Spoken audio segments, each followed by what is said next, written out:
Hello again. Good morning, good evening, good afternoon. My name's ALTTTPR. Not related to that other ALTTTPR who was being a little snarky in chat, but we're doing a cool tournament hard open race today. I'm also joined by Clearmouse. What's up? How are you? Yo, doing great. These runners are so fast this game. It's like these first 2.5 minutes have just zipped by and we didn't even notice, so that's on us. Oh, but yeah, I guess we're finally done with the qualifiers onto the group stage. You'd think, you know, since this is the first day and it's just barely past noon in, you know, the Eastern time zone, that this would be the first race. It's not. Someone's actually already finished and won a race. We have two other races going on right now too, but yeah, we got this crazy group stage going on for the, what was it, 128 people that qualified? It was 128 people, yeah. And, you know, I think there were something like 300 odd people, like unique entries that actually tried to make it into 28. So we're really actually looking at, you know, some pretty impressive runners here for this tournament. And you know, you're talking about qualifiers, right, Ak? This, I believe now, we figured out this was open heart. I mean, you know, it's almost as if the qualifier mode has just extended into groups at this point. You know, it's like actually, like the qualifiers were actually something related to, you know, like the actual competition. Like they actually like prepared, you know, like actually like do something here for groups.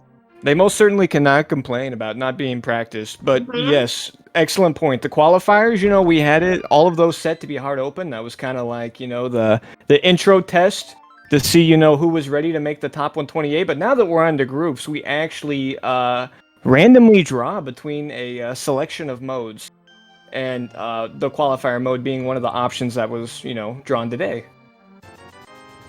Yeah, and I think some of you might have been able to see like from the race room, it is actually kind of like on a like deck, you know, like card-based format. So in this case, these two guys ended up drawing tournament hard just from the qualifier mode. So the next time that they randomly roll a seed, it will actually decrease very slightly, so they have one fewer chance basically in order to be able to draw that particular card for their preset.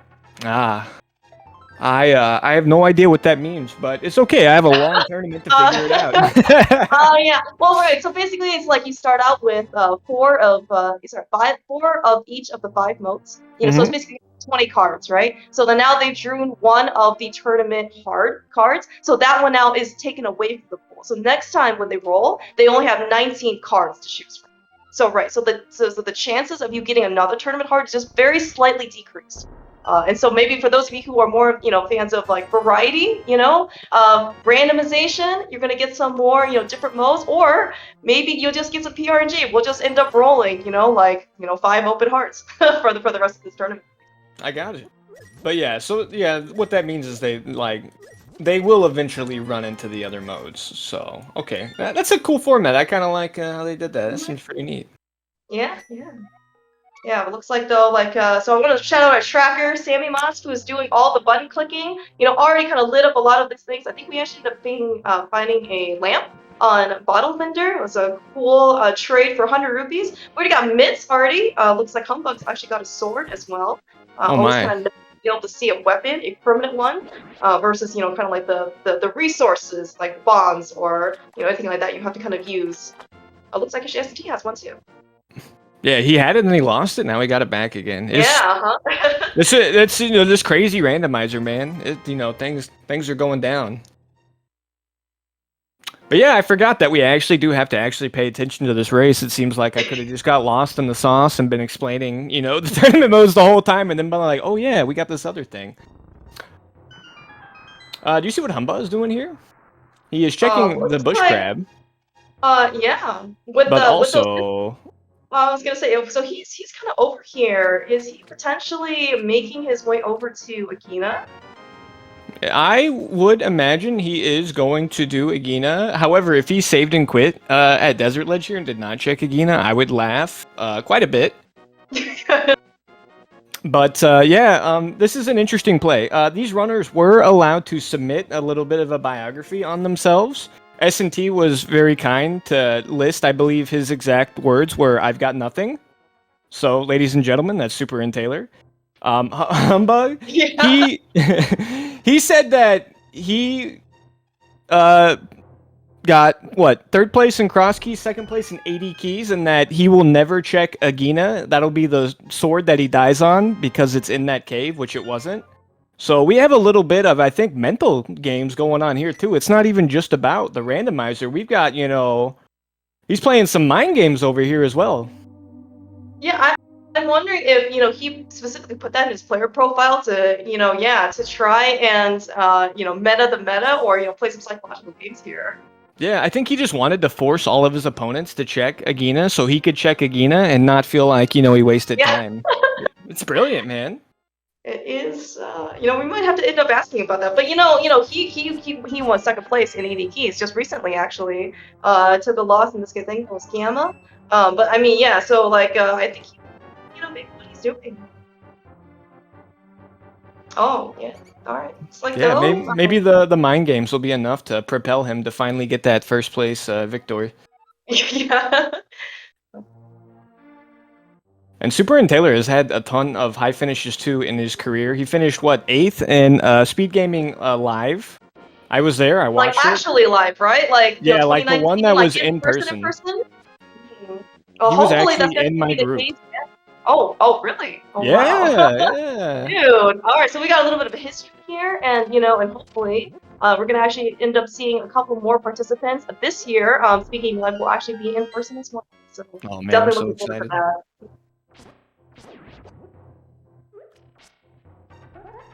All right. Doing a little grab bag of attack options here on the Moldorms, throwing some bombs, doing some spins. I think it was a bottle in here. That was pretty much it. Yeah, that's actually what it kind of looked like to me as well. So we do have some pretty good items here. We got a permanent weapon. We got mitts, right? Just kind of need another moon pearl for Dark World access. We got a permanent weapon, like a really, one of the nicest ones, right? Is our first sword. But other than that, so I am always personally looking, out for some mobility. Would be nice. Hook shot would be incrementally nice. Well, of course, the big one. Where are the boots at? I think that is the age-old question for every single seed so far that we've seen. For those of you maybe who ended up catching an earlier game, I think on SpeedGaming at 9 a.m. earlier, a couple hours ago, the boots were quite buried. So I'm really hoping that in this case, we're gonna find some mobility sooner rather than later. Yeah, we can't talk. I'm not really good at talking about that. It's a very passionate subject for me. So You know, it tends to, you know, make my blood boil. But hey, look, there's a Moon Pearl, so we have Dark World access. I was a little surprised there that humbugh did not elect to check Zora. It is kind of long, and he doesn't have the Moon Pearl to check Waterfall with it, so, like, I totally get it, but he did do the investment of farming money from all of those bush crabs, so I was kind of thinking he might sneak over there, given that it was in logic, but no worries. It was probably not the correct play to do, as we do have that Dark World access. Nice, yeah. And of course, you know, Dark World access means we, unfortunately, with only myths, we have access to exactly one entry point to the Dark World. Albeit, it's actually, you know, not a bad one per se, because we have myths. We can take a little shortcut in order to be able to lift the rock instead of having to go all the way around, you know, in order to get into, like, the Village of Outcasts. That being said, we would really like to see that hammer as well, because if that is your only Dark World access, it's not exactly, you know, the most pleasant of trips to take around the Dark World. You make multiple loops in order to get to, like, you know, Pod or something. Yeah, late hammer can always be interesting. However, the thing is about late hammer is sometimes it could be a hammer go mode, and then all of a sudden it doesn't seem so bad. Oh yeah. Yeah, actually, that's actually a very reasonable point. You're probably, you know, browsing a bit, you know, trying to, you know, get around the Dark World. But you know, by the time if you actually end up finding that hammer go mode, suddenly, you know, all seems kind of worth it. We do have a little bit of divergence. SuperNinTaylor actually spent a little bit of time kind of pausing there, deciding how he was going to handle this. When he got that Moon Pearl, he got Dark World access, and he was like, do I go to Escape, or should I just go to the Dark World? He is going to, I assume, go to the Dark World, whereas humbugh is going to check these items here. So if we see something, like, good back here, or maybe in Dark Cross, like, that could be a good pivot for the race.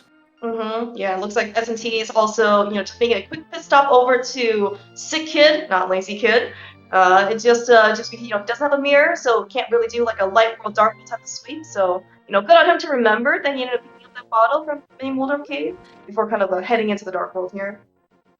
Alright, there was nothing in Zelda Cell. We do have one item left in the middle. Don't Dark be, Rock? yeah, don't be concerned he doesn't have a small key yet, because he did leave one on the ground. I know everyone's freaking out right now, I promise, everything's fine. Alright, looks like though S&T did a quick matchup. The only thing I really caught was Pendant Thieves Town, which it is the green pendant, I guess, but you know, no hammer. It doesn't really make it more appealing. It might incentivize maybe S&T to dip the front four because it is a pendant. But I guess, you know, maybe also he's just willing to, you know, kind of scope out the rest of the Village of Outcasts before going somewhere else. But just because it's a pendant, and just because it's Thieves Town, and just because they don't have the hammer, does that mean that the hammer can't be in there? Absolutely not, and that's a fire rod in Dark Cross. Oof. Oh, that's actually that's gonna be pretty important. Actually looking at... We are going to need that for sure. Yeah, that's going to be, you know, multiple uses here.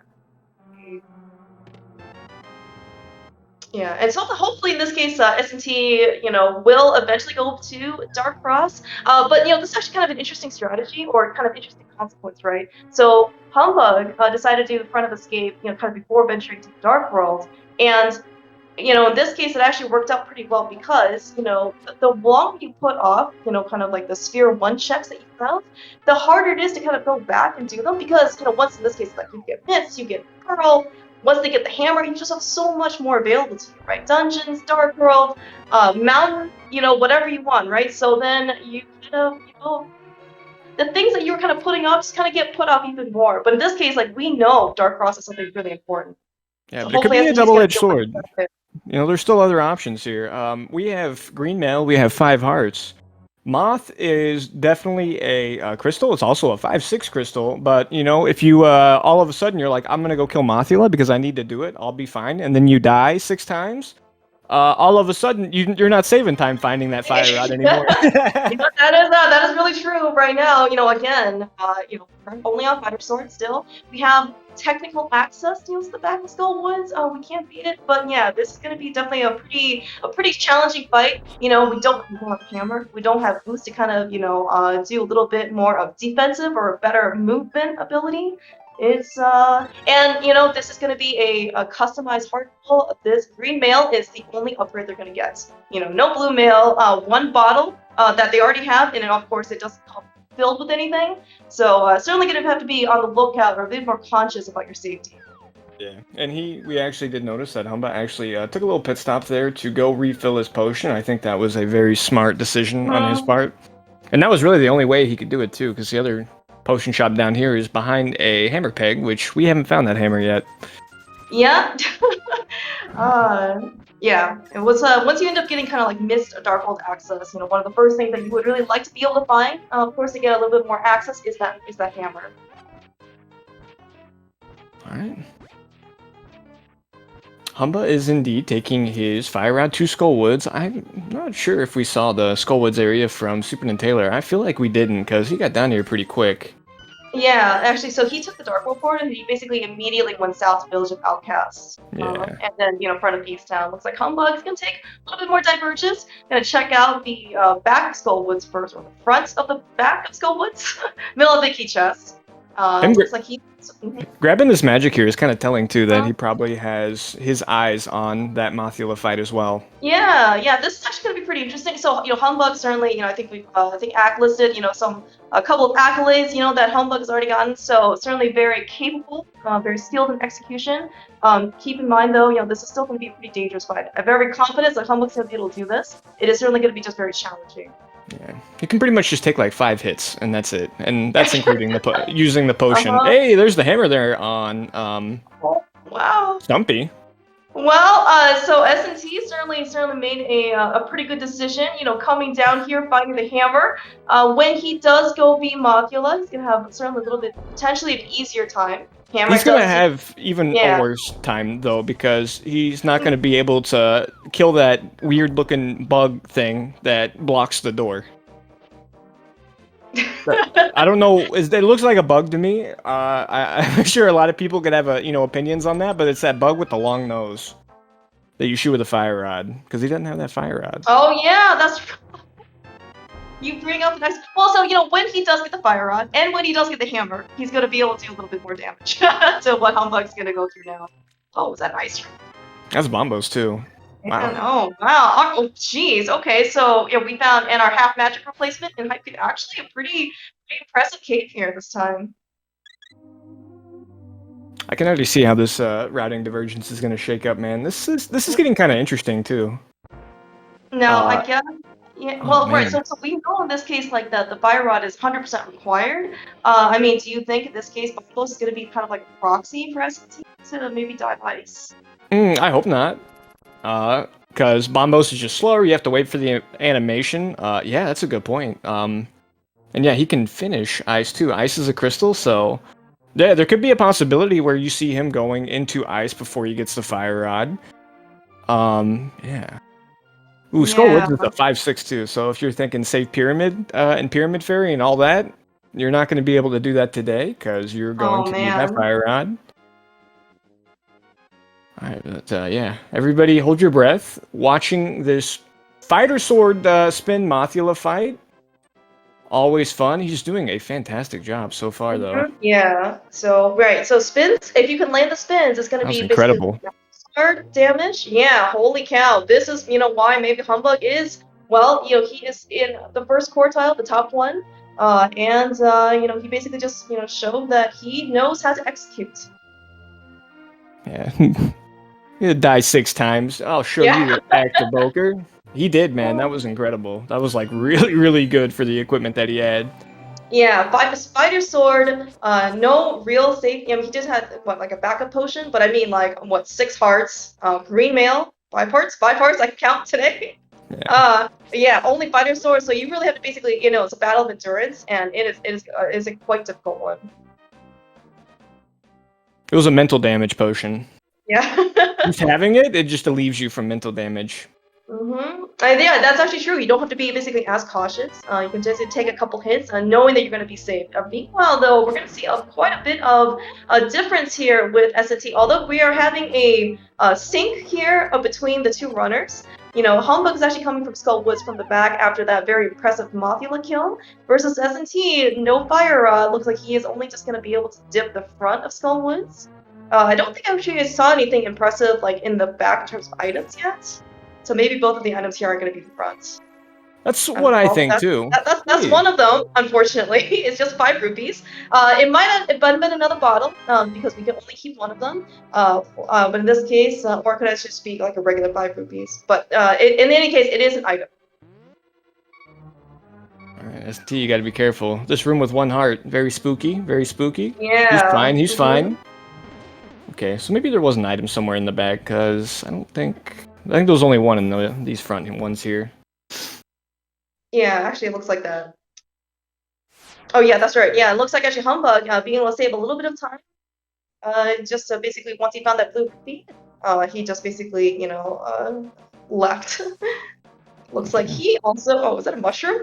That is a mushroom. It's a mushroom he cannot yeah. get because that cape was in Hype Cave, I believe. Oh yeah, that's true. This is gonna be another difference for S&T when he probably eventually goes over to, you know, like north and to take a peek at Bumper Ledge. Yeah, but the odds are, you know, that's probably going to be in Humbug's favor, because, like, I mean, that mushroom could be really good, but if it's nothing, I mean, that's it is quite a non-negligible yeah. amount of screens to have to go do. Yeah, you are 100% correct. And we don't even have any, again, this is what, another 15 minutes later, we still don't have any great movement items, no hook shots, no flutes, no boots, you know, the time in order to get through Bumper Ledge, or really anything else, is just going to be amplified by the fact that we don't really have anything to let us go fast. No, it's quite sad watching them. I can feel the pains in their thumbs every second that ticks by. You know, it hurts me just as much. Not really though, but what I was thinking about the divergence that they're gonna have in the routing, like whenever Humbug gets down to Stumpy, he gets his hammer, and then he's gonna go all the way over to, you know, Hype Cave, get Ice Rod and Cape. That's not gonna give him anything else. Do you think he'll just go over to Pod? Oh yeah, that certainly could be a possibility. Yeah, and right. So we've found some nice things to have, right? Ice Rod's certainly going to be necessary, but that's not going to be Tilts from Rock, right? But then, yeah, what else? Like, what other options at this point do they kind of have, you know, on the table, right? I guess Bolas Pod is going to be the next stop. Yeah, Pyramid Catfish, Hammer Pegs. Oh yeah, these are great options. Yeah, you really want to go back to do like Hammer Pegs, exactly. Yeah, Mirrorless Purple Smith. Back of Thieves, Mushroom, Climbing Death Mountain, Zora. Yeah, and you know, especially with again, like no movement, Eastern. no boots, no flutes, right? Yeah, I mean, might just be more incentivized to do maybe Pod or whatever is closest to you in terms of locality. Yeah. Definitely, yeah, want to minimize the overworld travel, as we have witnessed. You have said many times they are moving very slow, and not because they're bad, it's just because they have no choice. Yep, that's exactly right. Well, you know, though, S&T, he is going to capitalize or, you know, further push his investment into getting that mushroom. Because, again, you just said, the options that people have on the table right now are really not looking very good. All right. Just a piece of heart, and just another big piece of time save, potentially, for Humbugh in this seed. Yeah, if that is something basically that, you know, he never goes, that is actually going to be quite a bit of time kind of gained on S&T. Although, you know, I guess, you know, yeah, at least like the positive side for S&T is he was at the potion shop. We did see him kind of stock up on another potion just in case. Certainly could still be very valuable for Pod as well. You know, and, you know, like, because, well, if you are going to go to Pod, you could also use a potion in order to do, like, the camera unlock to try and get the bow lock side of things, you know, assuming a bow has not shown up yet. Yeah, and then him still having his potion, too, is, like, very much enables that Pod play as well. Yeah. I think you definitely hit the hammer on the nail when we're talking about this overworld travel thing, because like this is kind of the third time that SuperNinTaylor has been over like to this area, and he's probably going to have to do it again once he gets his fire rod. Humbugh has made one trip. Oh yeah, that's true. I think we're just talking about how S&T still needs that hard required fire rod in order to finish this game, and he still needs to go get it, which means it's going to be another trip. Good news is, though, is he is running out of stuff pretty quick. It's not really probably a great feeling, you know, at this point. But still, you're right in that he at least will hopefully be getting more like his fire rod like on the suitors. But I mean, he still has like a lot of, you know, he could do some other things too. I mean, he could go fake flip or nice palace. To his mind, it is completable. Granted, it is about the slowest loadout I think you could possibly have to do ice that's palace. true. Yeah. Yeah, you have bombos, right? Not the fire rod. We don't have the Cane of Samaria yet, which means we can't do Icebreaker. We're on Fighter Sword still. Yeah. It's not likely to be a very pleasant. We don't have hookshot either. You know, No, I mean, I'm pretty confident in this case that.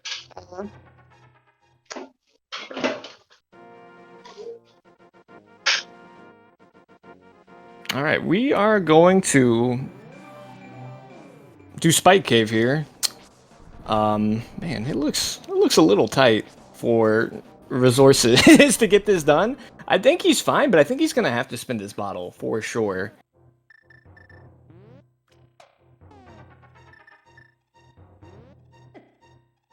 All right. Now, humbugh doesn't necessarily have to go to pod here immediately also. He can just go directly to catfish and do the smith sequence as well. Boy, that looked a little scary there. He went from behind the one torch on 2 hearts and then went to the other side of the other torch. Behind these torches, there's actually no spikes. You just can't see it because the torch is in the way. Alright, but just a piece of heart there on Spike Cave, just 300 bucks on the pyramid. It's actually made out of money, gold as they say. Now, will humbugh take this north? If he takes it north, I feel like that's going to imply that's he's gonna go over and turn this in, and then he might even finish Thieves Town too, I guess. I'm uncertain. We'll have to see how he plays that. SuperNinTaylor is going up into escape. This is great for him because he does need that fire rod that's going to be hanging out in Dark Cross. It does look like he is going to take the longest way possible to get there, but I mean, he was going to do these checks anyways. Alright, but maybe Catfish will have the goods today. We'll see. Sure would be nice to also have like a mirror or something here so we could kind of like start putting things together as we do these bootless overworld travels. But, you know, this is, you know, a tournament. This is hard mode. Not necessarily hard mode because we deny them being able to move fast in the seed, but because, you know, other things, I promise, even though, you know, you just never see the boots. There's the other shield that no one wants to pick up from Catfish there. The game still has one more chance to throw a shield at us. Do you think they'll take it on the 3rd try, or do you think they'll just keep rejecting these shields that keep popping up in the overworld that they're able to skip?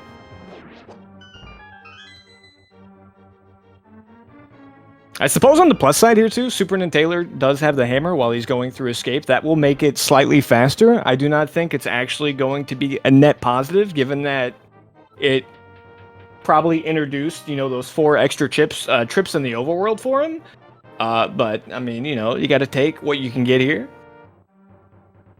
And then, yeah, so Smith sequence, we've already seen this from SuperNinTaylor's side. I don't think he actually went down to do the pegs nor the purple chest. So that option will be available to humbugh. And humbugh might just save and quit here. Yeah, I think this will probably be a pod play from him. Then, yep, Death Warp from SuperNinTaylor. We'll get his fire rod and say, gosh dang it, I wish I would have gotten this the first time I was here.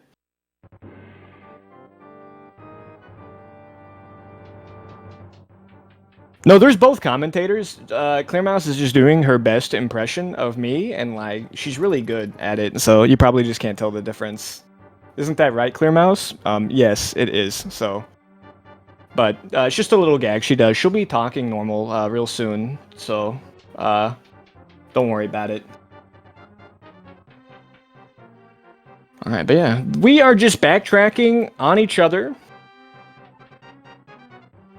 Going Death Mountain, rescuing Old Man. perhaps hoping that we will, you know, find something good up here. Interesting decision from humbugh. I think will be whether or not he wants to check Spike Cave.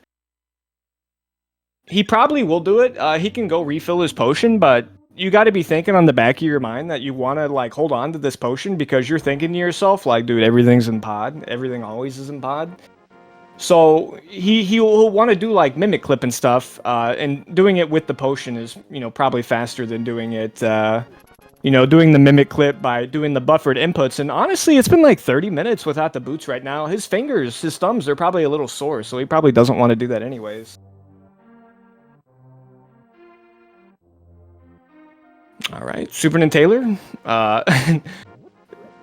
Just seems like every time we look at him, he is walking to Kakariko. But Fire Rod in hand, he will go ahead and head over to Moth. He does have the hammer, so he has potential to have a much faster fight. However, I do think that humbugh's Fighter Sword fight was really, really good, so he'll be able to save time, but, you know, humbugh did a great job to stave off any potential time loss there with having just that really, really good Fighter Sword Moth fight. All right, but yeah, he is got his cape out, and then yeah, he's gonna be fine, right? No, he's gonna use his potion. That's what I said. No, that's what Clearmouse said. See, Clearmouse, I told you he didn't need to use his potion. Ah, that was her. That wasn't me. It's whatever. You know, everyone, just be patient. All right, so just a fire rod here in the beak of this strange-looking bug.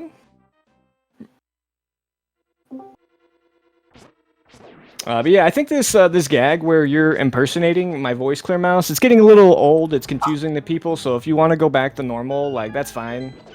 You know, I think I've had my fun. You know, trying to shy away here from the crowd, but I believe I am here just in time to see S&T have his fire rod that we got from Tarkross, and you know he is being incredibly brave to take on Mothula at only 1 heart.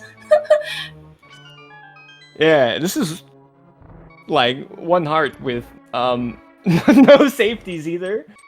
Oh my Jesus. He's gonna grab half a magic here and then 5 arrows as well for just to feel good, I guess. Alright, well, I am absolutely terrified. Did you just say absolutely terrified? No, I don't, like, honestly, if you heard that, it's because I am holding my breath. Every single muscle in my body is clenched right now, and I'm having a tough time articulating words. Right. I don't know how he didn't get hit from that moth. Oh my! Oh my God! Oh my! Oh my God! Frick! Did you?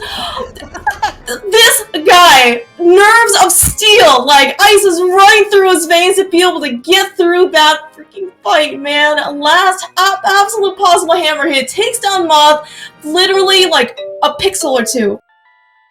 And like, good thing that he skipped breakfast this morning, because like, if he had any extra ounce of body fat on him, like, he would have gotten hit in that fight. There's no doubt in my mind.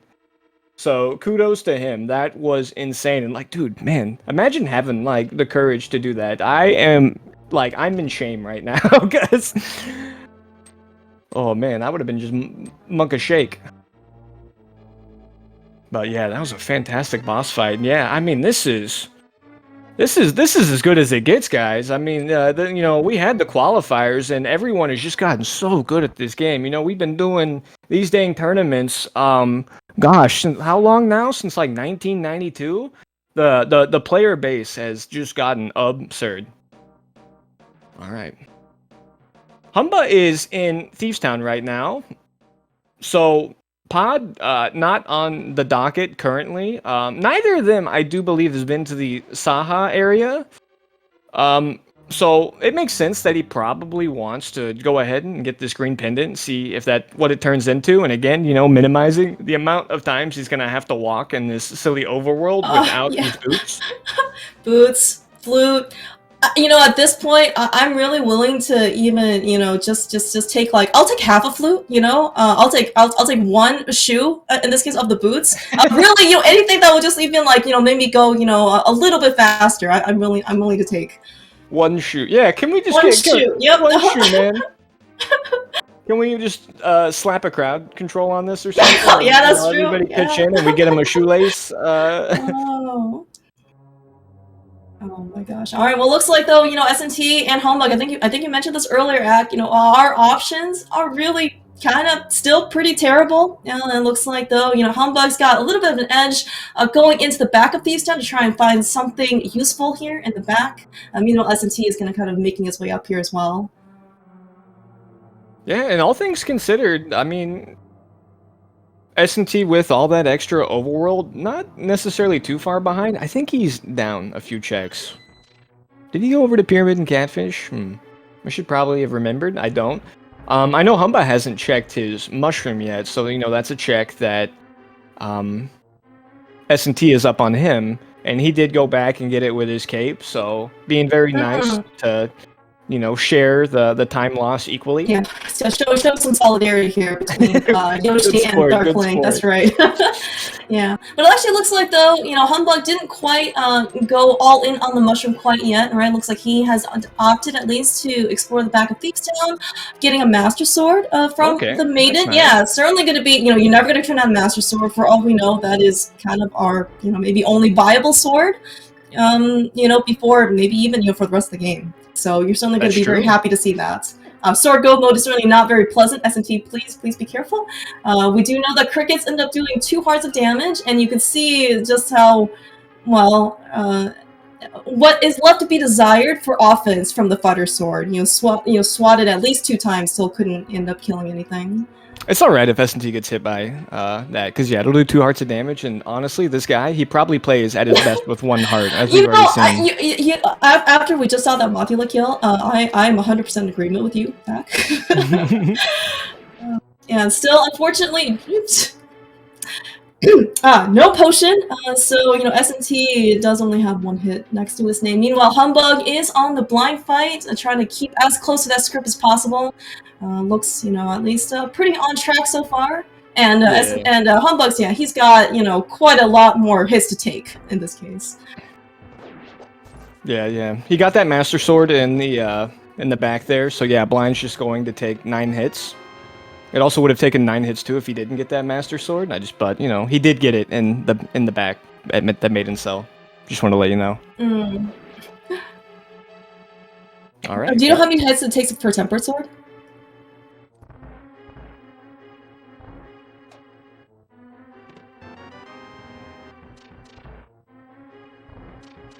All right, looks like though after guess not. Well, it's not 9 or it's 9. I think it's those are pretty much the only options I think we have at this point. But a good thing though, we're not going to have to be faced with the situation, at least with Tempered, for this particular seed. But also, because this is hard mode, we're never going to see that gold sword. So only 1 unknown question left to be answered in this seed. Is that unknown question when we're going to pod? Well, I was also wondering when we're going to get the boots. I'm really hoping that there's going to be an answer to that, though. Oh. Yeah, we do have a pendant desert, so we can just go ahead and imply that those boots can be literally anywhere, and then he is going to elect to use some cape straps. He should have plenty of magic. That's true. This is he does do his best work on 1 heart of health. Did not quite have this luxury, on Mothula, but good thing that we picked up that cape. At least it's getting some use other than basically picking up that mushroom and then wasting some time. Picking up the mushroom, doing Spike Cave, doing Blind? I mean, man, that's the greatest cape ever. By the way, those are the flippers. Yeah, well... So what I said, Pod was really stupid. Why would you do that? Okay, so we're going into Caneless Ice Palace, right? Caneless, hookless Ice Palace? Boy, the option is certainly on the table. The option is also logically on the table. But that doesn't mean that the bow's just not in pod. I'm going to keep saying pod. We're going to pod sooner or later. I'm going to be right one way or the other. All right.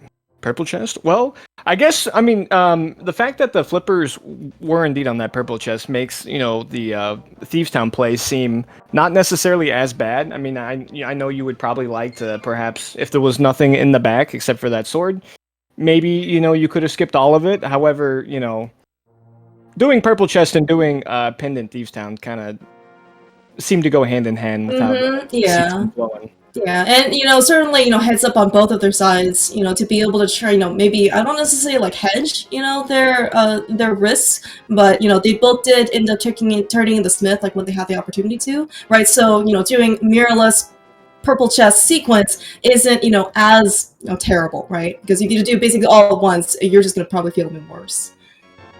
Look how close this race is too. Like, yeah, actually, yeah. Between everything that's kind of like done and not done, kind of between the times, SMT is actually maybe potentially farming a little bit more money. Seems to be a bit short on this seed, but yeah, they are actually surprisingly close. Looks like he's going to try and get himself over that 500 mark. He didn't check again too, so he might go do that. Then yeah, I guess maybe he'll do Zora or Ice. I don't know. We will have to see. 540, the magic number where we're gonna stop getting rupees today. Yeah, looks like the Smoke's humbug. Cave. Yeah, humbug visiting Hobo, just finding another 5 rupees. In this case, it could have been another bottle. Could have just been regular 5 rupees. We don't know. But again, with the flippers, logical check, and unfortunately, still, again, no hookshot, no flute, no boots means we are swimming the entire way. Yeah, but with no hookshot, no boots, no flute, 41 minutes in, who would have ever thought we'd be on the exact same screen? Yeah, that's true. Yeah, of course, typically, and for more boots-friendly start modes, casual boots and whatnot, typically, we can, try and use those boots to kind of water walk our way over here, get, this heart piece, another 20 rupees, a little bit quicker, but unfortunately, that's not going to be the case today. If those boots are just like chilling in the front 3 of Saha, I don't think there's going to be enough potions in this game. Oh my gosh, dude! Yeah, the amount of mental damage there. I think that might just incentivize them to rush Saha basically for their next seed. Do we have an on-call, a link to the past, like psychiatrist or something? That these tournament runners can use. I think that they would be able to make a fortune, honestly, if that were an actual thing. Maybe it's like a fortune teller, disguised as a psychiatrist. I mean, I feel like we have a civic duty to these runners because, we have to promote healthy, mental well-being, and without these boots, they're gonna need someone to talk to. Yeah. All right. Well, so I was gonna say, so SMT actually did remember that you do get a free potential refill of something from Waterfall Fairy. Certainly going to be one of those more common things that you've seen in qualifiers, especially when the bottle doesn't come filled with anything. In this case, he looks like he lucked out with that blue potion. Nice. All right. Are we ready to brace the potential mental impact here on Humbug's side? Please, get your prayers in chat here. Looks like green pendant in the back was nothing. Let's hope in this case. Well, for Among Us, this is gonna be good. All right, there's a cage prize palace. That is something gonna be pretty good. He's gonna be very happy that he went over there because that just saved him at least 60 seconds in Ice Palace. Now, so that is good for mental damage. Now, we have SuperNinTaylor. Will he do the same thing, or will he just go to Ice? And then whenever he goes to Saha, then again we're gonna be hitting up that person that we kind of need on call because they're gonna be like, dang, I left the cane there. And we are going up. All right. This is very good, for both Humbug and S&T. They are going to at least be, on equal footing, and they're going to be on fast equal footing, as you said. No, they do not have the boots. We are on slow equal footing. We are on fast Ice Palace footing. Well, no, faster Ice Palace footing.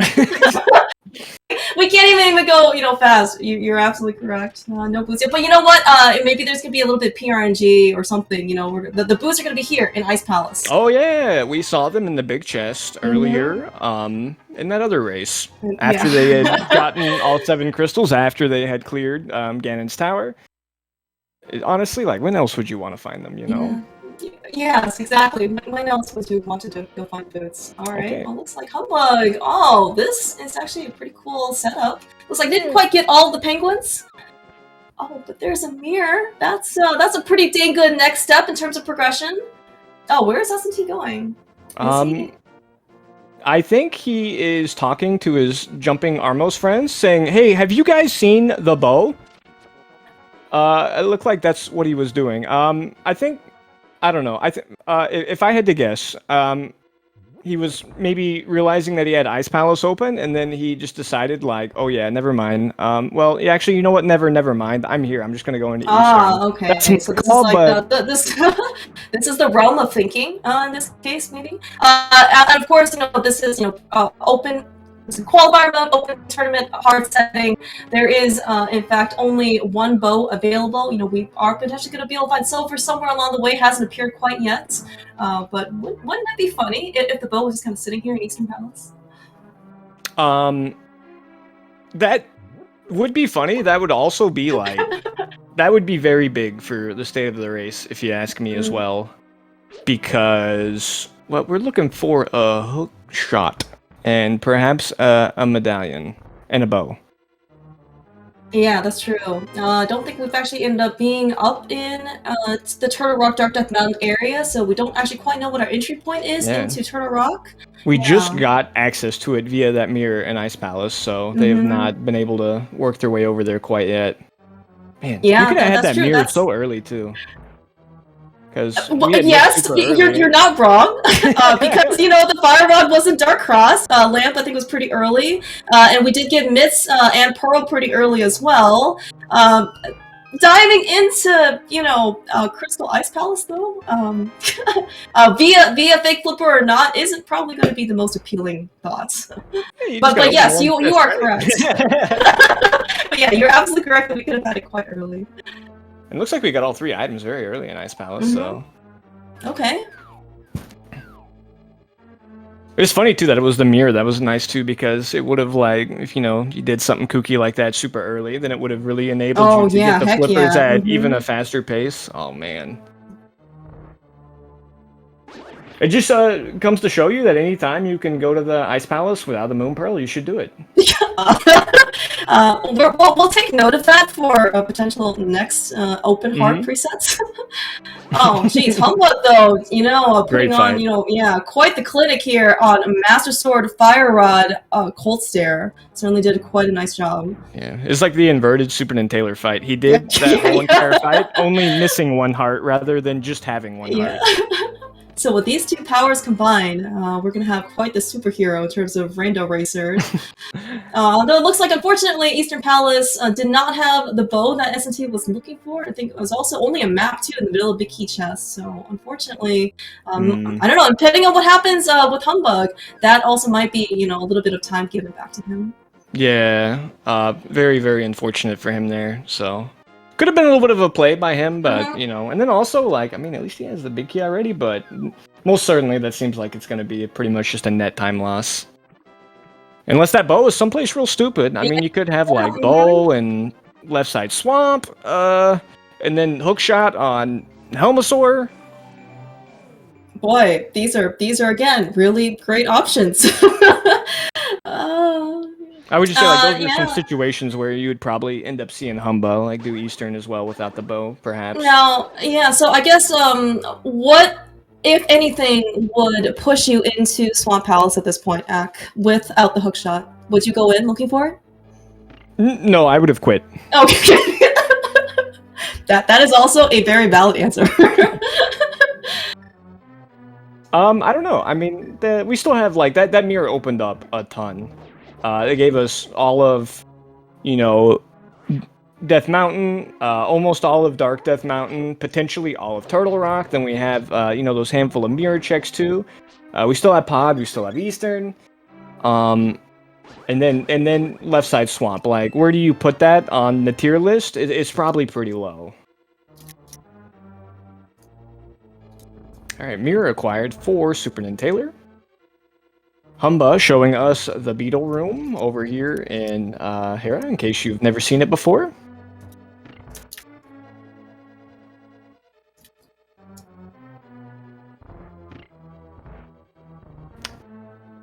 Most certainly props to all of their execution, though, in this hard open seed, because, less items, green mail, the equipment loadout, I would say, has not been favorable to them. They are making it look simple.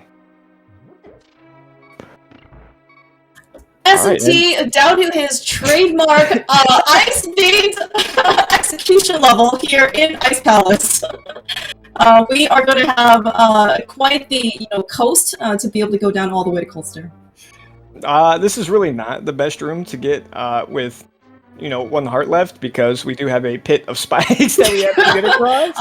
Good thing we end up having that absolutely free, blue potion that we got from Waterfall Fairy. Let's say S&T is going to try and get his icebreaker through this incredibly big fat wall. All right, got through. Oh, there we go. Never mind. All right. Oh yeah, and he gets a heart container as well. That's right. I think maybe we missed out on Humbug side. Speaking of Humbug, taking down yet another boss. S&T's. This is like inversion. S&T's got 2 hearts. Humbug's missing 2 hearts again. This is, I think, how these warriors are both just gonna succeed. For the rest of the siege. Yeah, but by your powers combined, sword beams.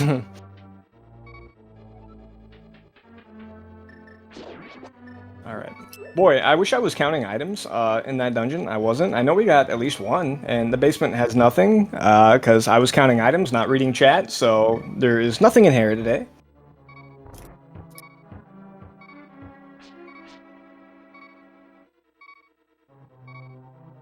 Love just hearing these soothing heart beeps in my ear. These are heart beeps of encouragement. And they're, I believe, just regular heart beeps, right? S&T does not need any more to incur more mental damage. I think there only could be a couple Dark Link sprites out there that decide to, for some reason, punch themselves with double heart beeps. So thankfully, S&T is not one of them. I imagine he'll be using his potion pretty quick here. Yeah, there is a hook shot. Okay, so the very difficult decision, or rather not difficult decision, of would you dive swamp without the hook shot is no longer on the table for Humbug. That is at 51 minutes in, we finally have our first pseudo movement item of the game. We can finally hook to things slightly faster than just holding right. Potion, potion. He heard you loud and clear from here 10 minutes ago. He is using his potion. Sword beams unfortunately won't do anything, but falling icicles. He can take now. Only losing 2 hearts, trying to land as many fire raw shots as possible. Hey, there's another bow. There is the bow in Paradox Cave. So we could potentially be in go mode right now. We just basically need for Humbug to wait and get himself over to Dark Death Mountain. Oh my gosh, they're the silvers too! Suddenly, I think that mirror actually looked like it was like the gateway to the rest of the progression, basically, for the seed. I think you said earlier, Ak, right? Mirror finally opened up the mountain in this case for us. We had no hammer, no mirror, no hook shots. Alright, I think SuperNinTaylor is probably on his way over there also. And then, if this is Bombos, we are potentially in go mode, sans that one filthy option that is unspeakable that we're not going to talk about. If I see back-to-back races where they have to go get the boots, you can just consider this my resignation letter. Oh, dude. The good news for these runners is because this is not, boss shuffle for Randomizer, they don't have to necessarily go find that ice rod. One, they already have it here. It is Bombos. It looks like we are in potential bootsless go mode here for Humbug. S&T, after he kind of finishes off the rest of the mountain, will be in quite a similar position. Oh man, really unfortunate that Eastern play. How that is going to be such a huge difference for him. Humbug is electing not to do Turtle Rock. I guess he's just going to go ahead and finish up Pod Swamp and Eastern, maybe hoping that he finds like the boots on the way or another sword. And you know what? I think that's pretty reasonable. Yeah, that's certainly true. And, of course, the fact that he is basically, in his mind, he is in go mode, doesn't probably make too much of a difference whether or not he does Turtle Rock now or later. He still has to make another mountain trip climb, right? So, in this case, maybe if he can find something better off the mountain to maybe make his trip up the mountain, a little bit more palatable. Yeah, finding the sword would, I think, probably be like, the biggest net time save. For what he has left. Yeah, and of course, both of these runners, Humbug and S&T, very, very capable of doing Master Sword, Silverless, or Silvers in this case, because S&T, is also going to get them relatively soon. They would certainly not turn down a Tempered Sword. Yeah. Lots of offense and speeds up the Ganon fight significantly. Yeah, what do you think in this situation? Like, if you had these dungeons left, just go do Eastern Pod before Swamp, because like Swamp, having a Tempered Sword would save you a little bit of time on the boss fight, whereas the Eastern Pod fights are like negligible, and then you kind of have to traverse through those dungeons a little bit to find your key. Yeah, that's also true, potentially. And also, as you said, right, fighting Argus on Master Sword, especially with no boots, is not super great, right? If you can basically scrounge up a Tempered Sword somewhere, right, along the way, like a lot of Eastern Palace chests are on the way. Depending on how far you're searching in Pod, the sword could just be, maybe you have to search all of Pod to find that big key, right? And maybe along the way you'll end up finding a sword. Makes Swamp Palace then clear like a lot lot or what else could be in those chests? There could be just a sword here in Swamp too. That would most certainly change everything. Also, I would also like to be able to find those boots somewhere. That would be quite nice. A flute at this point may not be as useful. No, yeah. There's no point to the flute anymore. S&T doesn't need to make as many trips over to Kakariko as it takes to kill, or as many hits as it takes to kill Blind. He doesn't need to do that. Alright, looks like the Humbug, of course, being in basically boostless go mode at this point, just gonna go straight to the back, doesn't even have to check anything else, nothing in Swamp really is along the way. He'll probably end up checking maybe these chests, Flooded Room, Waterfall, and of course whatever's on Argus, but even map compass chests are kind of out of the way at this point. Alright. Okay, so SuperNinTaylor might just briefly prolong his go mode. Okay, yeah, this is gonna be a little unfortunate for him. He's gonna end up probably depending on where the big key is, how he's routing this, it'll probably have him do Mimic Cave and all of that, so he's gonna lose that time there. It does seem like humbugh does have like a pretty sizable advantage right now, but because he's going to Turtle Rock first, he's probably going to end up clearing Turtle Rock, so yeah, then he does those extra dungeons. He has to do the long fire bar room, and this is all assuming he goes in. I could just be saying this for no reason. But it's not an unreasonable play by him, it's just not going to work out. Alright, see what I told you is he's gonna leave? Just end up getting, looks like maybe he's gonna go try and target Dark Death Mountain. Yeah, and this also certainly could be very reasonable. I don't think we ended up seeing Hookshot Cave from Humbug, just because, basically he got into go mode once he found out what Turtle Rock entry was. So maybe we're gonna be able to see this on S&T's side, because he doesn't have all the goodies that were in Paradox Cave, like the bow and the silvers. I don't even think we saw these two chests. I think he just looked. You know what? Yeah, and if we did, Humbug isn't gonna miss them. Yeah, he could just do them on the way back. He could climb in the Dark World and then check those two chests in case he's still dragging a sword or something. That would be pretty heads up. Even though there's no sword there, but he doesn't know that. That's right. We can't even do Hookshot Cave. Never mind. We don't have boots. We don't have hookshots. Yeah, the Hookshot Cave was a Spiral Cave. I totally forgot about that. It's coming up soon. Alright, yep. You see, in this case, Humbug actually taking advantage of the hookshot, just getting through the overworld ever so slightly faster. just because we can hook onto bushes, apparently. Oh, and signs. Wow. Yeah, this is this is by the way where the bar is for Boots the Seeds is we are this is what we're beggars can't be choosers in this case. It's true. And we're begging. We are really hoping here for those boots. Alright. Hookshot acquired for SuperNinTaylor. Will he go check upstairs?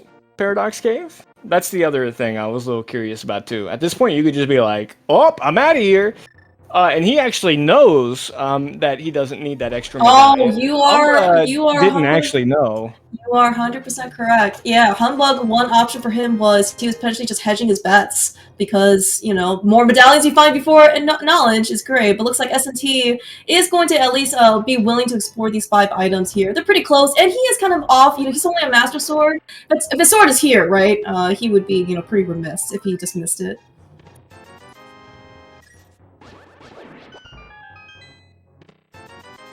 Certain.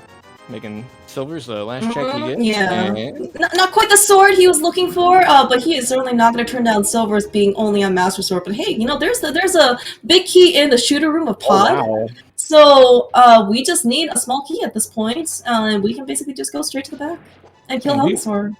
Do you know how bad it would have been to go to Pod early in this seed? I told you guys. Yeah. Nobody listens to me. I mean, you know, who believes in Crystal Pod? I mean, it's only ever like Pendant Pod that gives you all the stuff. You're missing 900 items. You have access to Pod. And then, of course, it's the seed that you get BOGO mode and the big keys in the first chat. This game sucks. Alright, looks like the S&T is also going to opt to not venture into Hookshot Cave. Just going to go basically straight diving into Eternal Rock. Yeah, he's here. Might as well. Again, like, it's hard to tell which decision's going to necessarily be better or worse. Humbugh is probably not going to get a tempered sword out of here unless it's either on Armos or it's on Helma, because we're going straight to Helma right now. If you got a chance to skip, like, literally, you know, 80% of Pod, you do it, man. It's a blessing. Yeah, if you could skip any of Pod. In this case, unfortunately, we can't skip, you know, at least the back, just because, you know, it is a crystal that we kind of need to beat the game. But yeah, Pod is a surprisingly large time investment. You know, like people, you know, like dungeons, I would say, like, you know, Turtle Rock or Mire. I think people, you know, have the expectation that once you go in, you are, you know, get comfy, right? It's certainly going to be, you know, quite the high time investment. Pod. It's got a lot of items, maybe that kind of offsets the expectation, but it is quite the time sink if you have to kind of go through the entire thing. Yeah, for sure. I mean, there's a lot of chests open too, so every time you open it, yeah, you silly little noise, and you have to stand still. Yeah, I mean, you got 5 items in Pod, right? You got 6 keys. You got a big key as well. I mean, yeah, like you said, there are a lot of things. Crazy. Yeah, so at least we're going to get a little bit more content. SAT's going to try and make his way through. I guess I'm curious to see if he decides to go outside, depending on the key layout, if that's possible for him. Might be able to save himself a little bit of time. Meanwhile, Humbugh is taking down Helmasaur. Got the hammer out, no spin speed to kind of help with that hammer hitbox. Might force but at least we got silvers. Too, and like, you know, that could be a potential time save for SuperNinTaylor if, you know, Humbugh tries to cut the corner in TR and gets, you know, yeah, that is absolutely true. A low percent chance, but it does look like that SuperNinTaylor is, I mean, he's like, you know, 3 or 4 minutes behind right now, I think. Yeah, but I mean, certainly keep in mind, you know, a Temper Sword doesn't have to show up. Ganon certainly is going to be a battle of endurance if we're still on Master Sword, and, you know, this being a customized hard item pool, no half magic, 1 bottle only. Ganon fights certainly have been quite challenging for many people. I mean, there is certainly opportunity to make up that time. You can almost make up like 4 minutes with, you know, a good versus bad GT route, but I don't necessarily know their tendencies if, you know, that's plausible. But like, it's Randomizer, who knows what can happen? It is, yeah. And of course, you know, also keep in mind that this is, you know, this is the group stage, and this is actually the very first match of groups, I believe, you know, for these 2 particular guys. They will actually have a rematch between them, so it's going to be 2 games each. And this is so, and then, you know, the top 2 advance, right? So, you know, for all we know in this case, you know, everyone just wants as many wins as possible, but certainly not going to be, you know, the end of the world or elimination if they, you know, if someone takes a loss here or 2. That is true. Yeah, and this is the first and second seed of this group. You know, if you didn't notice by just, you know, how immaculate their boss fights have been so far. Yes, whenever one person has some number of hearts and then the other person has not those many number of hearts, that is when they both shine. That is for sure. All right. Yeah, as we actually see, I think you pointed this out earlier, Ak, for the fact that Humbug is now basically, it wasn't quite BOGO mode, but effectively it was. Basically, you see that because the big T was in the first chest of Cannonball chest of Eastern, Humbug didn't even bother basically with the rest of the chests. Oh yeah, so you got to skip even the red even the chest map too. chest, yeah. Mm-hmm. So skipping map and the vanilla big key chest. Yeah, that's and S&T, keep in mind, he also did that without the hook shot as well. S&T, holy cow. This is a bit of a danger. Alright, so I actually very much applaud this decision of S&T taking the safety door because he probably doesn't want to burn that potion quite yet. Because he's only here, yeah, and then if you die here on Laser Bridge, it is quite the trek to come back here, considering there are no better movement items other than that hookshot. Oh, he's actually gonna open these chests too. He wants his sword. He wants his boots. I don't think that Humbugh is going to check these chests because the key layout was just so good. Mm-hmm. So perhaps he gets an extra sword here, but yeah, S&T is going to have to go finish 3 dungeons, and well, he does get the sword. That is a really nice bonus here for S&T. Does not have to do Master Sword anything. Oh man! All right, that safety door 100% was worth it for S&T. Basically, once he made that decision in order to check this chest. Well, most certainly a tall order to climb here, though. Will Tempered Sword, be enough to make up a Pod Swamp Eastern difference? It certainly is going to be better, than not having that Tempered Sword. And I mean, once he did make that decision, right, to go to Laser Bridge, at least take the safety door, saved him, a couple minutes at least, right? Basically, just trying to get all the way back there. Most certainly, dying and resetting the dungeon was the worst case scenario. Alright, though, with that Tempered Sword, unfortunately no boots means that, it's not going to be quite the, NMG textbook fight that we're going to be able to see. S&T looks like taking him down quite nicely. Despite him only having 4 hearts, he technically, would be in most cases, OHKO mode, just because, everything does do 4 hearts of damage. But looks like, he's doing just fine. Yeah, he's fine. No big deal. Been doing this the whole game. Yep. It's crazy. Yeah, pretty much. Is in TR right now, though, and SuperNinTaylor is just now exiting. Shows you just how long that dungeon is. That's crazy. Yeah. And it's not like the loadout that S&T had coming into Turtle Rock is really any different than what Humbug had. This place Humbug's still on Master Sword, most likely. As you said earlier, like the key layout is very incentivizing for Humbug to basically just skip out on Laser Bridge. He still might check it, right? For a sword and such, but given what we've kind of already seen so far, the fact that if you just have a path or an option to go straight to the boss, you might just end up taking it.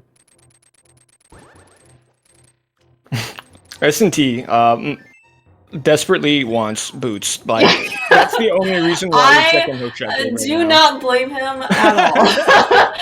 Hey, we got him! The boots and hook shot. Oh my god.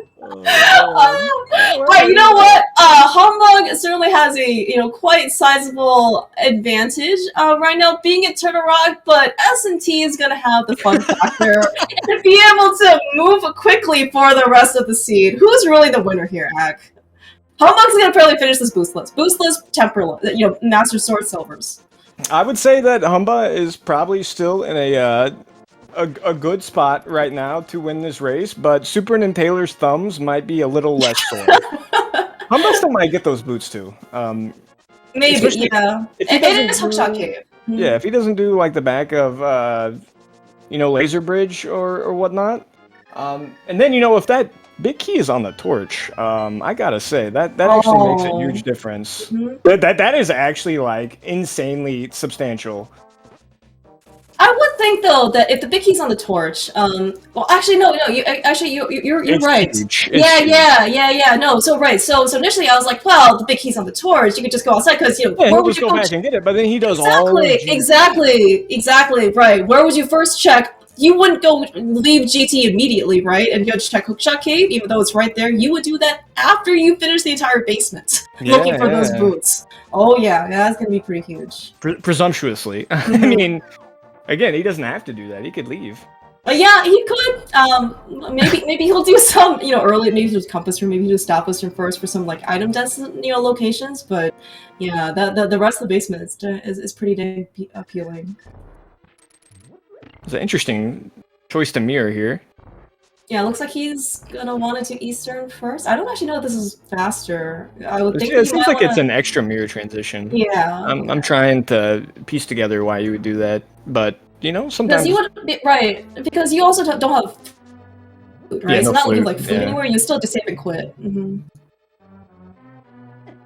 Oh well, either way, we'll see what happens. Probably not gonna be too big in the grand scheme of things. Looks like the humbug has actually decided to not go outside. I'm over here just like, can we press the fast forward button and go to GT? I'm so excited. Humbug is holding right as fast as he possibly can in order to go to GT. Yeah, he honestly he's holding right. Like, look, we don't talk about bootless execution that much, but like, I can tell you, my man right now is holding down and he is not letting go, and like that's the best you can do. That is 100% correct. Yep, he is. He is skipping out on Laser Bridge. So at least for the time being, no Tempered Sword for Humbug. So he's probably going to take a little bit more time on Trinex, just because, he's going to have the hammer, which can do Tempered Sword damage, but certainly not going to be able to do like Tempered Sword spins or anything like that. I feel like that will perhaps push him more to Hookshot Cave. That is true, yeah. And of course, your Hookshot is, literally right next, on your path. Whether Humbug or not wants to, go inside and try it out, it's kind of up to him. He was no interest doing SuperNinTaylor strats on Trinex. He takes the potion there. Yeah, actually, it was almost I won't necessarily say it was immediate usage, but Humbug certainly feels a bit more comfortable on close to full health than not close to full health. Well, you can't necessarily say if it's comfort or not. He just, You're right. You're right. It's been. He's like, I have full health. I might as well do it on full health. Mm-hmm. I would imagine that most people typically prefer to fight the bosses not in Oko mode. Generally. Generally speaking, but it certainly looks like we have an exception here for SNT. That just brings out the best in him. Alright, so early big key for SuperNinTaylor. We'll be able to go directly over to fight Helma. Probably getting his bug net on the way. I mean, he's got boots at this point. I'm not quite sure if there's really anything else that would really help him out at this point. Oh, by the way, we have 7 crystals. Did you know? Oh, we are? Oh, well then we should do something at some point. Yeah. Well, we're gonna see if Humbug is gonna go visit Hookshot Cave first, and then we can maybe potentially figure out where that GT big key is. He is not looking in whatsoever. Alright, so we know for sure in this case that Humbug is going to be completely boostless through the Gauntlet and the rest of the basement. My guess is unless there's a torch key right there. Pick a number between 1 and 22. I pick 1. You pick 1? Yes. What if he goes Hope Room first? Then I'll be mad.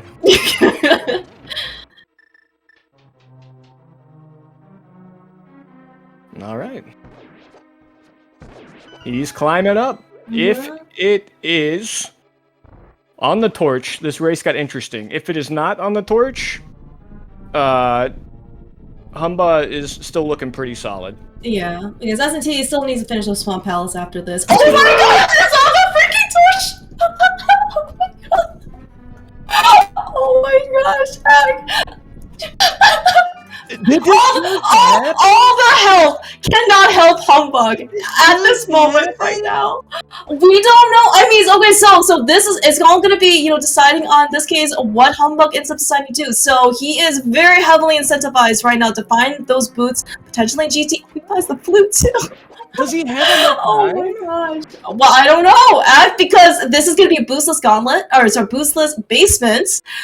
Maybe he'll do Stout Blister, maybe he'll do Hope Room into Compass. I don't know if he'll decide to keep going. I mean, so most likely, after the basement, however much he does, Hookshot Cave's very appealing because it's still right on the mountain, right? He doesn't have to reclimb. But, you know, I think that the timer here has started to go to, ticking on Humbug's side. Like, I don't...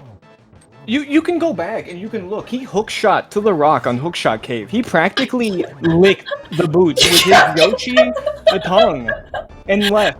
Like, this is actually... It might have been, you know, might have been pretty, unappetizing. It's like one of those, like, football players or something, you know, that Yoshi tries to eat and he just can't, right? I'm telling you right now, like, those boots could have been sitting in, like, murky water for years, and right now he would be like, I want them so bad. Because, this is a big deal. Yeah, well, so I think for, you know, if you're fans of Humbug, at least the boots are in Hookshot Cave, and they were not on Laser Bridge. We saw how much Humbug skipped in Turtle Rock. If they were on Laser Bridge, I think S&T, the tide has certainly tipped significantly over to S&T's side. But the fact that they're in Hookshot Cave, the tip isn't quite as strong. I mean, like, again, he still has to do all of Swamp Palace. And then reclimb the mountain, right? You know, yeah, and reclimb the mountain. Humbugh has left side GT. Like, this is... for a race that has, like, not really appeared, you know, close up, you know, until a couple of minutes, like, I don't even know. I don't even know what's gonna happen anymore. Mm-hmm. I am so excited. This is crazy. And yeah, and keep in mind also that S&T also, you know, he has Temper Sword, he has the boots in Swamp Palace, which is actually, you know, a significant upgrade than when Humbug was there, right? Master Sword. Like, that's a big difference too! Yeah! Oh my bejesus. Yeah, like, right now, so S&T, you know, is gonna save quite a bit of time, you know, on Argus alone, right? But just moving in Swamp, you know, Temper Sword, boots, so comfortable, right? He's gonna be he's gonna get through Swamp Palace a little bit faster. Humbug is making pretty good progress, you know, all the way basically through GT, but yeah, as Ak said, we still have the rest of the Gauntlet, and we still have Ganon, and if that sword doesn't show up on Humbug's side, you know, there is going to be a significant advantage on S&T's side. I mean, yeah, for combat, but, like, again, well, there's a couple of extra dead seconds there too with that book, because, you know, right now his closest check outside of GT. Yeah, that's true. Ether tablet is there. Ether, yeah. All right. Well, I am just going to, I guess, just sit here and have no words to say for, like, how silly this race is. Yo, check out that strat right there. Nice little bootless tile skip. That's incredible. It's just how much boostless tech out there just kind of goes to show you how often these boots appear. You can use a bomb to skip that little warp tile. Can you just throw a bomb at that big key on the torch and, like, blow the torch up and get the key down? You know, those torches seem pretty fire resistant. As far as I know, I don't think you can do that. No, okay, so if you were in Humbug shoes, Ak, he doesn't have the shoes. That's I'm sorry. You're right. You're right. If you were in Humbug's bare feet, no socks, just walking like a hobbit through Death Mountain. Oh my god! You know that the analogy is so apt. So okay, I was gonna wonder, are you doing tile room? Looks like Humbug's going back and doing tile room. So this is actually gonna be another minute, basically that is gonna give into S&T.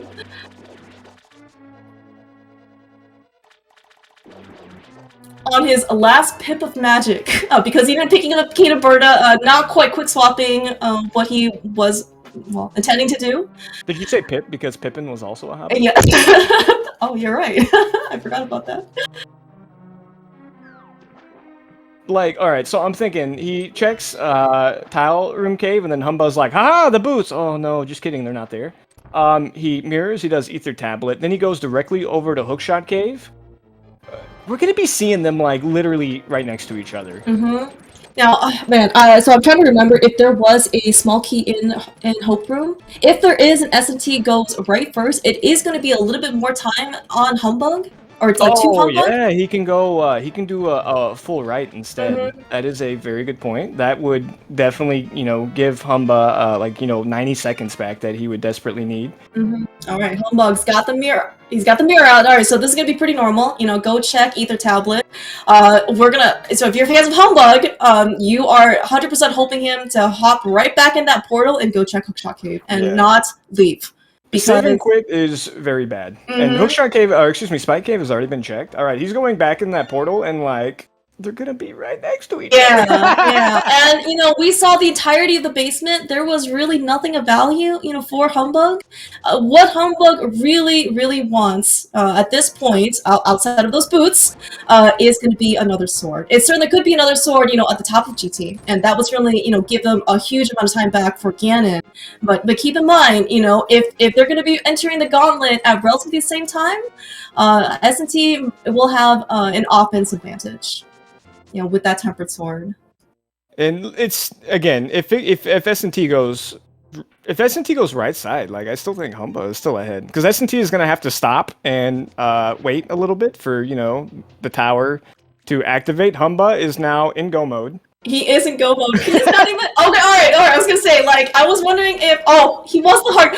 Dude, imagine if there was a sword in that last chest. I don't know how much mental damage Humbug would have taken. Well, I mean, probably not.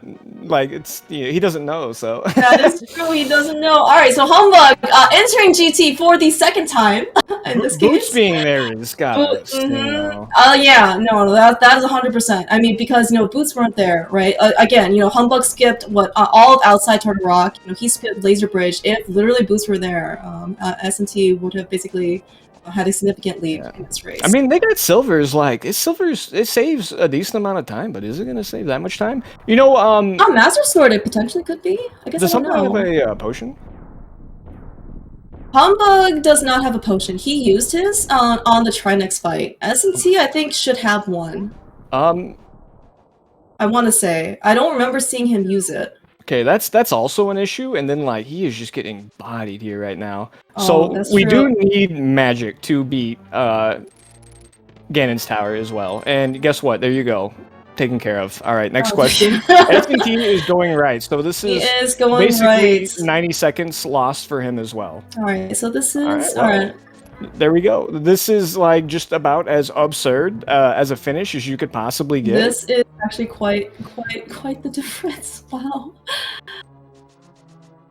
So S&T also being a good sport here, giving a little bit of time back to Humba. Oh, you know what? All right, thank you. Menuing. It looks like S&T also has a no potion based on that very quick menu peek. So actually, it looks like both of them are going to be kind of in a similar position. Humbug, I think we've seen earlier, does his best work when he's close to full health and not exactly at 1. Very excellent decision to stop by the safety room to make sure that, he is up to full health and his full potential. Yeah, S&T's going to slow down a little bit. He's not used to having this many hearts. All right, well, here we go.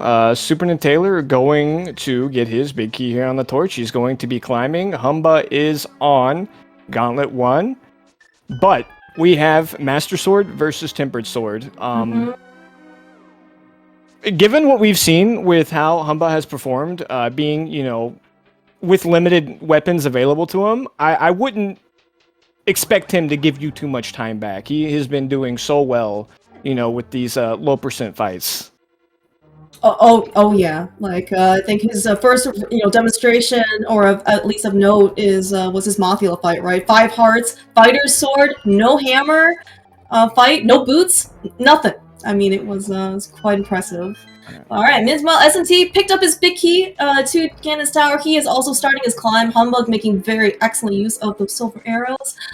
This is certainly, Humbug is ahead in terms of absolute units, but S&T, he's got the temper sword. He's coming. How much time are we gonna have?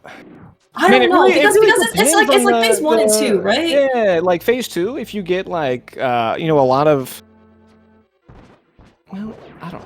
Yeah, like, so silvers, yeah. Right, and then not in the corners for the top. You can end up having like 3 cycles maybe 4. Oh boy, I don't know, Yeah, dude. I guess I'm not sure like how comfortable like humbug is. Let's say with like some Mario strats, I can certainly cut down a little bit of Oh time yeah, that's for true. like phases 1 and 2. But and honestly, like those silver arrows that both S&T and humbug picked up in Paradox Cave, especially for humbug, I think it's actually gonna save them a bit more just because no potion, so no half magic. If you need some Mario strats for phases 1 and 2, right, you really, don't want to worry about magic, torch glitch for phases 4. We're also not worrying about swords, as we said, what's up, chest? See you later, goodbye. Open this one, though, not a Oh, but sword. this one is just it's gonna be 20 rupees. Not no money in the world is gonna be able to buy humbug that tempered sword. They finished even on Lamo 2 cycles, as they both got a 2 cycle. SuperNinTaylor with Temper Sword will have a slightly faster Moldorm fight as well, potentially. Just a rupee there, so there is no Tempered Sword. It will be Master Sword versus Tempered, but man, I don't know, man, he looks like he's ahead. Yeah, okay, we're coming down into the Aga 2 fight. This also could be a potential difference just because in terms of execution, how you decide to handle it. They're going to be the same patterns for both runners, but, the same patterns doesn't always mean the same results. No, that definitely doesn't. Yeah. As, Oh, that was a really nice triple, though, on Humbug's side. Not quite in this case. Hopefully it's going to be one more cycle. yeah. Just got one there, so yeah, a 3, 1, 2. S&T Getting a checking- compass. Yep. What is S&T looking for? Oh, maybe another heart refill for heart pieces? We don't have powder, so it is going to be a potentially interesting end here for S&T. Definitely staying true to his motto here and making sure that he is like true. literally in Oko mode for every single boss fight in the game. Alright, well, here we go. Alright, nice hook shot. Yeah, nice hook shot from Moldorm 2. Onward to Ganon. We have silvers, so a good, clean Samaria strats being pulled out. This is definitely a way to eliminate, the time losses that, are involved with just having that Master Sword. Looks like he's doing pretty good at it so far. Yeah, no, Humbug's doing, Humbug's execution has been, quite on point basically this entire game. Oh, she's doing a really nice job avoiding those trident spins as well. And you can actually see in this case that the Samaria block, Humbug pulling out the cape just in case he can't take another hit, right? He can. It's just he can take the bats, right? Well, I mean, he can. He'll just die. Oh. Okay. So, oh my gosh. Alright, yes, it's you can actually see the difference between the Samaria strats using the block basically to not have as big a ricochet, versus here we basically doesn't want to probably spend more magic. You can see basically how far the knockback is on Humbug's side. But meanwhile, S&T, he is going to drop down to Ganon very shortly. Humbug is making his way through. Is this phase 2? I think he's I gonna don't be know in how phase far 3 this is. right now. So he is. I think this will probably push it, but I cannot believe how much this tightened. But yeah, he's on phase 3, so the hard part is over. Humbug, quite the amazing job. Basically managing his magic and his nerves at this point. This is freaking so close. Needs S&T, mash that text box. Needs to make sure that he doesn't. I think he can take one of these fire bats. I think they're only going to do 2. Oh, S&T.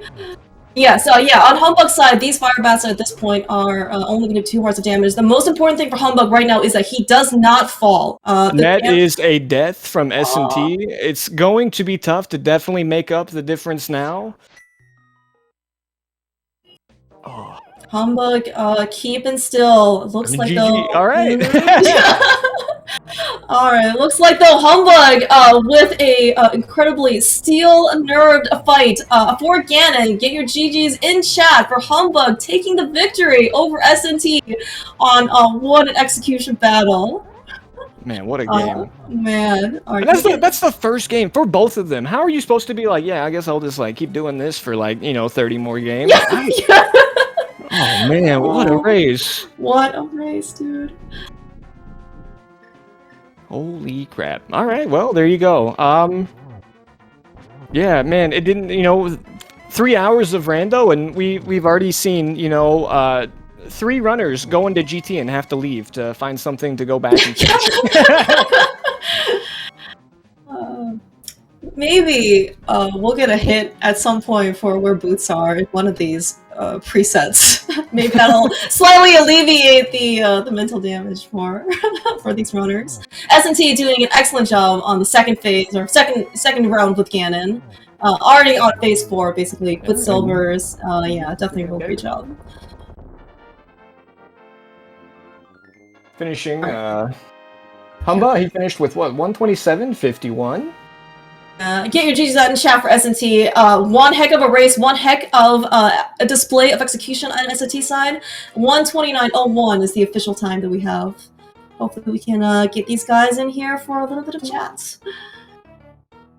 Hello, GG. Hello, Humbugh. GGs. GG. So, Did you have a fun race?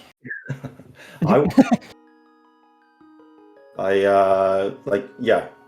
To me, like I was 100% in go mode. There is no way I'm checking anything on my way to GT. But then I was not in go mode anymore. And yeah, I don't think I've seen that happen like more than, I don't know, maybe twice ever. it has never happened to me. Oh man. Like, really? No, I believe you. Why? It was absurd. I bit my tongue. I'm actually like bleeding. I might need to go to the doctor whenever I saw that big key on the torch. Yeah, I can definitely see that being, like, for restream purposes, very good. No, I mean, like, yo, we're not that evil over here. Like, we feel bad for you. Sure you are. Of course you are. Yeah, maybe. yo, S&T, GGs. Thank you. GG, S&T. Yeah, GG. I will say that S&T versus you, Humbugh, had probably an easier time mentally through the seed. I believe he had boots before he went into GT.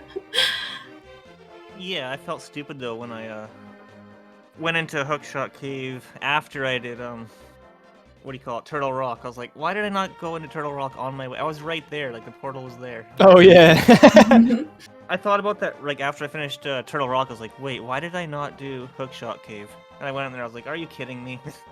Well, you could have also been thinking like maybe just skip all of those overworld checks too, and That's true. Yeah. it was a very weird spot as you both kind of like got all of your go mode items, and you like got them before you got, you know, that real go mode item that you didn't know you needed yet. Yeah, I didn't expect to need that. I wanted boots because I like boots. I totally forgot that I might even need those to beat. Well, there you go. Like, how often do you get go mode in Paradox Cave? Well, That's just weird to me. I mean, does this technically count because you still had to go and find boots? Yeah. Too soon, but sure. Too soon. Now, Clearmail says I might have had an easier time mentally, but this whole run for me was very monk-ass. Yeah, I was gonna mention yeah. that his S&T decided to fight like, I don't know, every single boss fight on one that's heart. true. Yeah, I don't know that's how he true. managed to get himself in that situation, but yeah, he literally dropped into Mothula with the hammer with one heart and just said, "Okay, I guess I'll do this." I mean, and you lived, like, and no potion either, right? Nice. No potion, no magic, nothing. Like you made it through. Yeah, But I was also like, credit to your Moth Fight 2 Humbugh with Fighter Sword. It was disgusting. Yeah, that went well. Better than expected. Sorry to interrupt you, I S&T. knew I was okay. I was gonna say I knew there was a heart top left before Moth, but I was like, I'm probably gonna lose a heart just trying to get that heart. I was like, Oh yeah, that's a good I point. wasn't sure. I was feeling a little. I don't know. I had no idea how that was gonna end. I wasn't as optimistic as he might think I was. I was go for broke, I guess.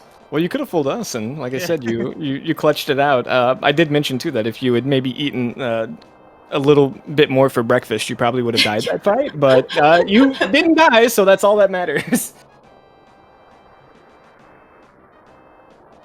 Oh man, but what a great race. It was really really exciting. So yeah, so for research purposes, this was great. We thank you, for your service. For however much anguish you had to go through to play the sea. It was quite entertaining on our behalf. You're welcome. I'm glad it was close. Yep. It was ridiculously close, actually. So I think if you hadn't ended up taking, I think that Ganon death at the very end, S&T, oh man, like I'm not sure what would have happened.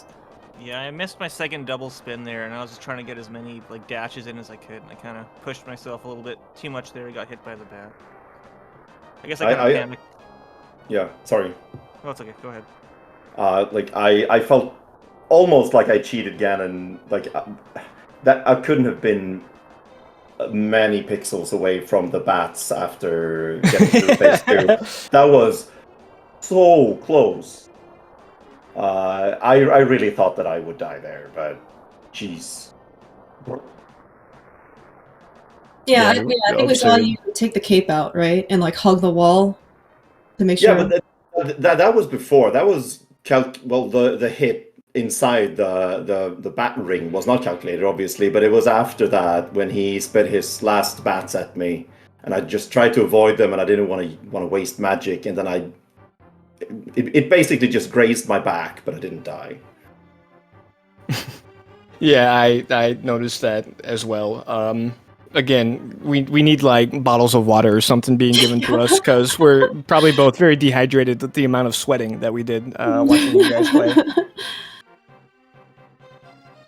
Man, but Sika, yeah. So you guys actually get to play each other again, correct? We do. Do you have any timeline for that? Because I mean, I don't know how anybody here would want to miss round 2. It might be a little tough to follow up that performance, but I imagine you guys will figure out a way to do it. Do you have any time slot for when you're going to play? Probably a weekend. Unfortunately, no. Okay, yeah, a weekend. We don't exactly have overlapping schedules. Oh, they're teases, both of them, with the anticipation, man. Is like the time difference for you guys like 9 hours or something like that? 9 or 10 or something like that? Yeah, right now it's 10:46 a.m. for me. Yeah, 10 hours. Perfect. Awesome. May as well be in Australia at this point. Why not? Yeah. No, it works when you like. I really wanna shout out the admin team for actually making the whole group stages more freely available for us to schedule. Like it's so much easier when we can actually spread them all out, all 6 matches over 3 weeks. Okay. It's way easier than having to schedule 2 or 3 matches every week. I see. Yeah, I never actually considered that. It's a really good point, to have that flexibility for all the time zones. Mm-hmm.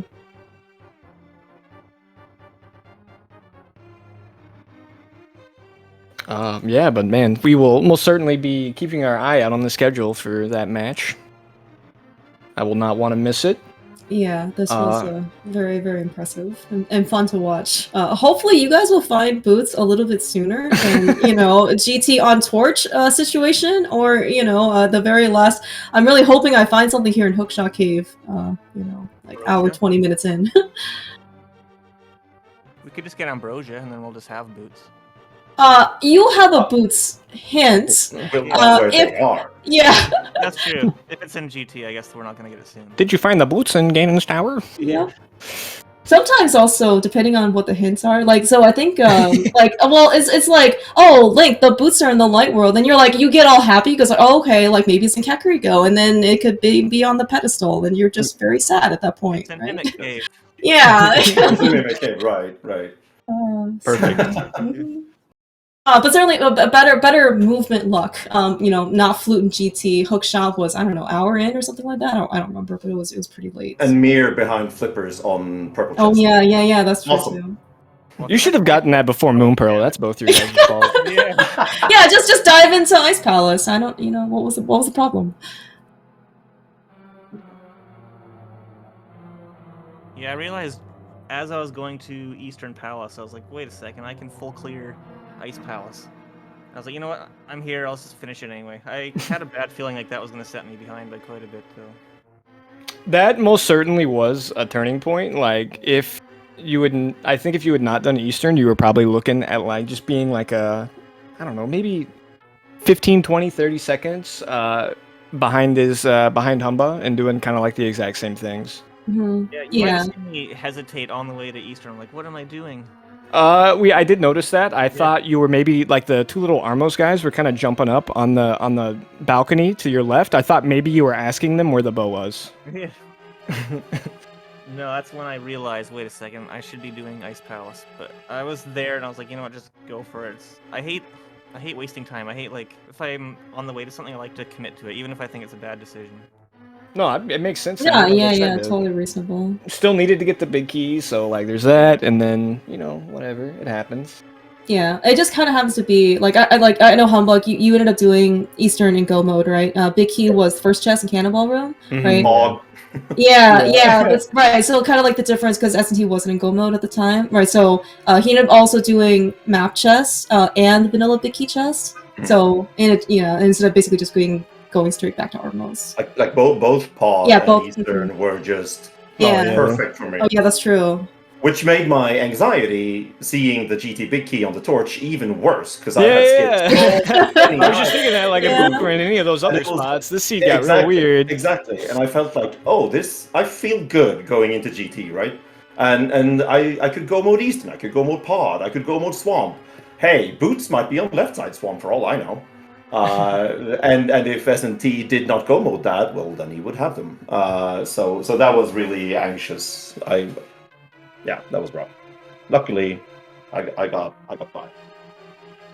Yeah, I imagine it probably would have been pretty gauged to figure out where you were in the seed necessarily compared to your opponent too. Like, because like Pod too, you could have easily went to Pod like a little bit earlier in the seed, I guess, rather than doing like purple chest without the mirror or something like that. So, but man, that was incredible. Incredible. I want to watch another. I'm glad we can make a good race out of the most basic mode there is. For sure. Well, I mean, you guys had all the practice. I figured you guys would be, masters at finding boots from all of the qualifiers that you did, right? Something like that. Half of the qualifiers were bootless, so. Oh, that's true. Guess it's just par for the course. Yeah, big energy to have you guys have boots the rest of the way. Yeah. Definitely get some ice for your thumbs for your next races. Definitely, it's a long tournament. You got to keep those fresh, You can get like a little lava stone, rub off the calluses that appear from, having to hold down the D-pad the whole seed. Yeah, I want both you staying fresh. That is a real pedicure. Yeah. But I have nothing else to add. Anything you guys would like to talk? We can talk forever if you guys just want to like chill. I don't mind. I got nothing to do. It's the weekend. No, just thank you all for keeping up the restream, and Ack and Clearmouse for chatting, and Semi-Mouse for tracking. It's good being on restream, especially allowed to use MSU. That was nice. So yeah, thank you very much for hosting. And I've got nothing else to add, but I'll copy everything humbugh said. That sounds good. Yeah. Yeah, I also want to shout out our tracker, Sammy Moss. Sammy, veteran tracker, actually, she also tracked the race earlier this morning as well. So, she has done like such an amazing job. Really, really appreciative of all of her time, basically, for this race, or for these races. And yeah, let's wrap things up. Ack, thank you so much for being the voice of this commentary. It was a lot of fun as always. Certainly looking forward to the next time that we get to do this. Oh, same of course. And yeah, we have like thousands of races left. You'll probably see us again. Much, yeah. You'll probably be sick of us before it's all over. Yeah, definitely keep your eyes on the schedule. I think there are a lot of matches. Basically, just constantly. If you're a member of the main tourney Discord, you should be able to see events. If there's not a restreamed race, there's always going to be a multi-link available for you guys. I believe there is actually going to be. Hang on. Yeah, it looks like we.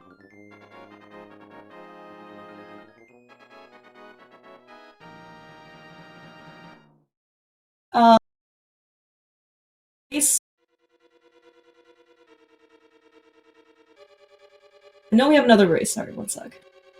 Oh, okay. I missed what you had said, but yeah, what do we have going on?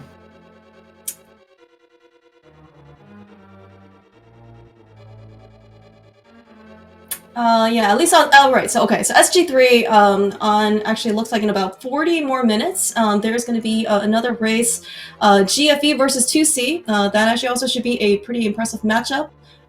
So I think, and then there is, I believe, a race actually going on SG at this moment. And this one to keep your eyes peeled for on the schedule. There's going to be another race tonight on SpeedGaming at 8:40. It's going to be PH versus Laggy. Also should be pretty cool. But yeah, other than that, I mean, just basically, you know, if you want to turn in for Rando, there is like Rando constantly going on for basically today and for the rest of the few weeks for groups. All right.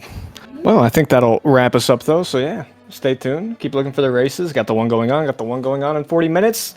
Another one coming on hours after that. Don't miss any of them. If you do, I know who you are. That's all I'm gonna say. Yeah. All right. Thanks. Until then, have a great rest of your day, or evening, or morning. Later. Bye.